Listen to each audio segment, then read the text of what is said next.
So I'm very excited for the audience to be able to hear this new Romeo and Juliet symphony that I've kind of compiled from the 2.5 hours of the ballet music that Prokofiev wrote for Romeo and Juliet. But really, one of the joys of getting to do it in concert is you get to kind of distill it to its essence.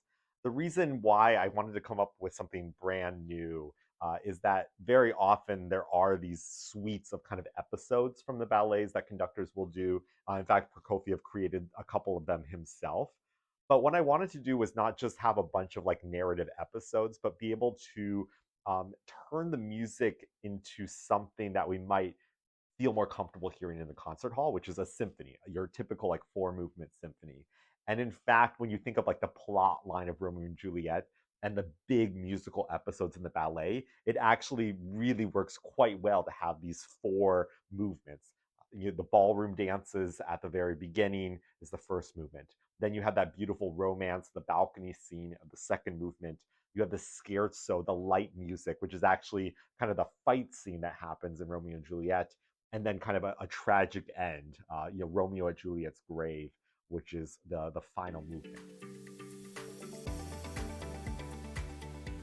So in the totality of these four movements, my hope is that for the audience, instead of worrying about which of the 15 little movements we might be playing, that you're getting a chance to just hear how terrific this music is, the amazing structure, the colors and all of it, and feeling the emotional core that's behind what Prokofiev created, really capturing the painful beauty that is the story of Romeo and Juliet. And I think more than any of the other composers, the many, many composers who were inspired by this story, Prokofiev, more than any of them, was really able to capture the beauty, but the painful beauty of the storyline, and of course, the tragic end that feels almost inevitable from the first note. The challenge for me in creating the Romeo and Juliet symphony is I only wanted to have four movements. And they could include more sections of music, but I wanted it to form a cohesive movement in and of itself.